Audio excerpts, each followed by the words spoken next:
C'est l'heure de la revue de la presse et des médias israéliens ce matin sur Studio Kalita, relayé sur les ondes des radios juives parisiennes. Et il suffit de consulter ce matin les deux grands quotidiens israéliens pour comprendre que leurs priorités sont très nettement différentes. La priorité du Yediot Aharonot, c'est la lutte contre le coronavirus et c'est un chiffre terrible en lui-même.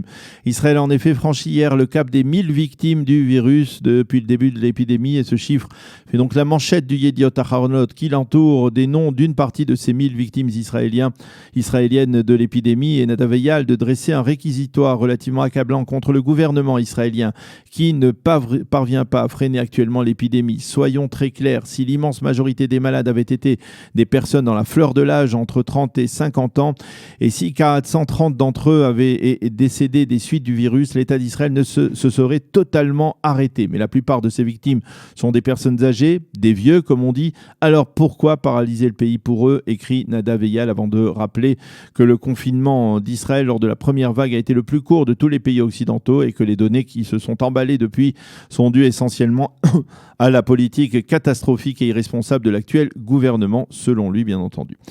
Pour Alex Fishman, le correspondant militaire du Yediot Aharonot, l'armée est toujours profondément impliquée dans la lutte contre le coronavirus et plus particulièrement dans les efforts en vue de rompre la chaîne de contamination. Et l'heure de vérité du gouvernement approche. Pour lui, il est évident que si l'on veut réduire de manière drastique le nombre de malades, il faut absolument imposer un reconfinement total sur tout le pays, et ce pour plusieurs semaines. Et pour illustrer ce chiffre de 1000 décès, le Yediot Aharonot mentionne en page 3 la mort terrible de Tamar Peretz, qui avait 49 ans, qui a succombé du coronavirus peu après que son mari soit décédé d'une crise cardiaque. Et le journal raconte le drame de ce couple qui a eu 2 enfants mais qui n'a pas pu les conduire la semaine dernière à l'école comme cela aurait dû se produire. En pages 6 et 7, le Yediot Aharonot a dépêché ses envoyés spéciaux dans les villes rouges qui vont être placées sous couvre-feu à partir de demain.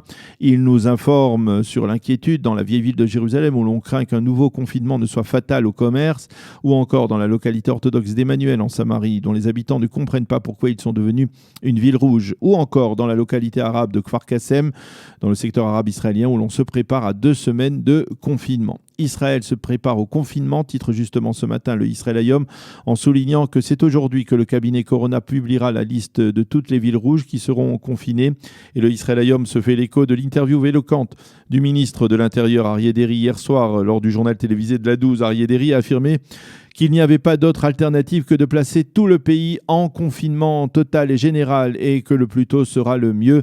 Il n'est pas nécessaire de confiner en priorité les villes rouges, affirme Aryeh Deri. Il faut confiner tout le monde. Le Israël Hayom lui aussi mentionne ce seuil des 1000 décès, mais bien plus discrètement que son rival Yediot Aharonot. Le Maariv, lui, publie ce matin les données réactualisées de l'épidémie avec 2616 malades en 24 heures, dont 439 malades graves et 128 sous assistance respiratoire, et donc 1007 décès depuis le début de l'épidémie. Ce qui paraît stupéfiant, c'est que parallèlement à des données alarmantes, personne ne juge nécessaire de faire cesser les manifestations du samedi soir qui se déroulent souvent en violation flagrante des règles de distanciation sociale, comme si le virus s'arrêtait à l'entrée de la rue Balfour et rebroussait chemin lorsqu'il voyait les manifestants brandir des panneaux contre le Premier ministre. Personne, à de rares exceptions dans la presse généraliste, ne s'offusque de cette incohérence et personne ne dénonce apparemment l'irresponsabilité des gouvernants, tout en justifiant 2 pages plus loin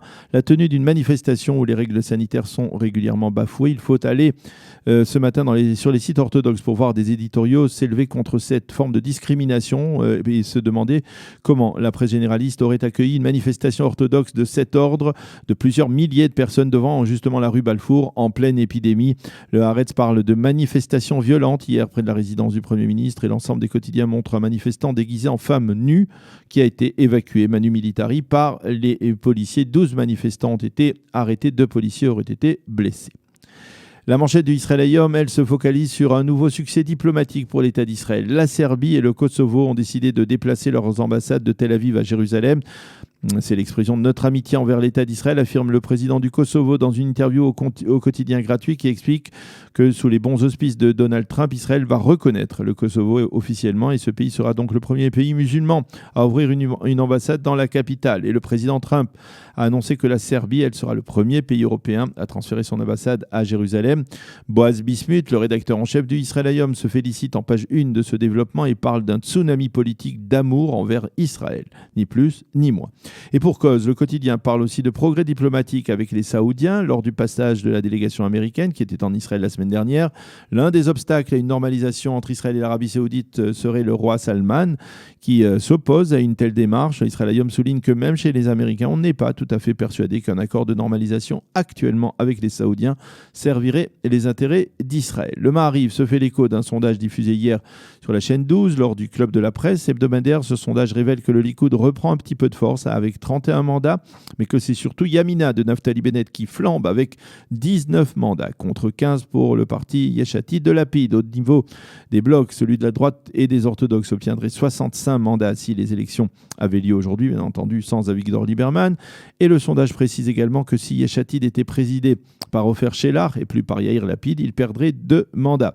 Ce matin, Mati Tourfeld explique dans le Israël Hayom le tremblement de terre politique qu'Ofer Shelar a provoqué dans le camp de la gauche israélienne. Selon Tourfeld, ce coup d'éclat va permettre à Shelar de devenir le leader d'une gauche israélienne, à condition bien entendu qu'il emporte sur Yair Lapid. Et puis pour terminer, tous les quotidiens israéliens reviennent ce matin sur ce week-end brûlant qui a enveloppé Israël avec des températures records. Vendredi, il a fait 42 degrés à l'ombre à Jérusalem, 47 degrés à Kfar Bloum dans le nord du pays et tenez-vous bien, 49 degrés à l'ombre hier à Eilat qui a battu un record historique de température. Jamais une telle température n'avait été mesurée dans la cité balnéaire Eilat qui, un peu comme cela se produit en Europe d'ailleurs, en été lors de canicules, a vu ensuite une forte pluie s'abattre sur la ville, ce qui est aussi tout à fait exceptionnel. Et cette vague de canicule devrait se poursuivre encore pendant plusieurs jours, affirme la météorologie nationale. C'est la fin de cette revue de la presse et des médias israéliens ce matin.